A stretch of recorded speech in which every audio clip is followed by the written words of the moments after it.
And in other hip-hop news, it appears that Pusha T, since the Clips is dropping the new project, he figured he wanted to include Travis Scott in a rollout. And he has a diss record going at Travis Scott. And I'm going to read this from allhiphop.com. It says, Pusha T to direct aim at Travis Scott in a new Clips track, So Be It, using the mic to air out what he said is a long-standing issue of disloyalty and two-faced behavior, specifically tied to a private listening session at the Louis Vuitton headquarters. The pointed lyrics reference Scott's Utopia album and his breakup to Kylie Jenner. You cried in front of me, you died in front of me, Calabasas took your bitch and your pride in front of me. Heard your Utopia has moved right up the street and her lip gloss was popping, she ain't need you to eat.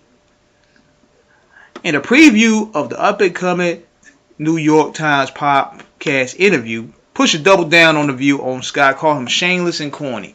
You shouldn't have been here anyway, he said of Scott being present at the Louis Vuitton session. Him specifically, too. Still, he added, I don't take it as personally as I should. It's Travis. He's harmless. Pusha T said Travis Scott is disloyal.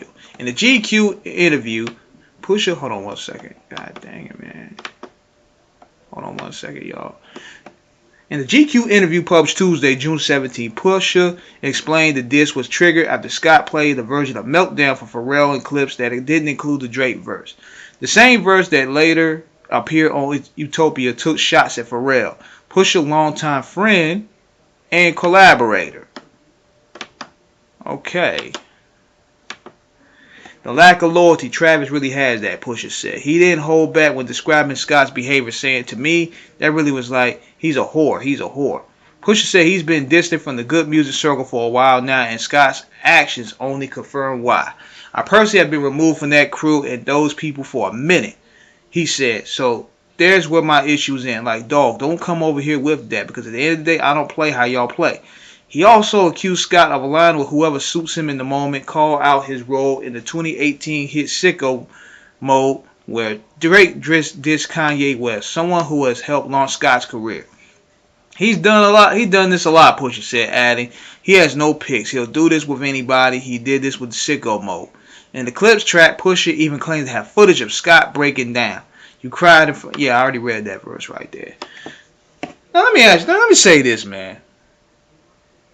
What do you gain out of going at Travis Scott, yo? Travis Scott is not a killer on the microphone. Travis Scott is a vibes rapper.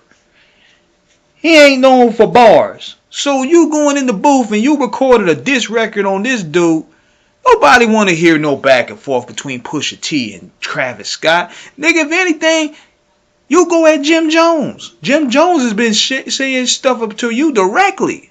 He been calling you out directly. That's who you need to deal with. What are you dealing with Travis Scott? Travis Scott is a vibes rapper. That's what I consider those guys as. Guys like Playboy Cardi, Lil Uzi Vert. People who are within that caliber of rapping, they're vibes rapper. Even though Jim Jones ain't the best MC in the world, but he's calling you out. He's blatantly calling you out. And you ain't giving him this energy, so what's going on? So let me know what you guys think, man. I feel this is corny right here.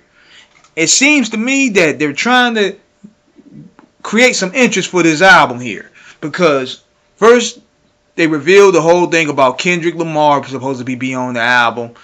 I'm starting to think that's even made up to sell the album because, number one, nobody even knew about this situation. And two, Def Jam is not going to allow the hottest rapper in the game to not be on no project for Drake. Especially when Drake's brand is bleeding. It's bleeding equity right now. There's no way a label that's trying to sell product is not going to include Kendrick on here. He made that up. You know what I'm saying? So now he's focusing his sights on Travis Scott, and we seeing what he's trying to do here. This is clout chasing 1-on-1. I don't want to see no Pusha T, Travis Scott back and forth. That's corny. Like, go at Jim Jones, man. These should be more entertaining. So let me know what you guys think. Subscribe, hit the like button, please.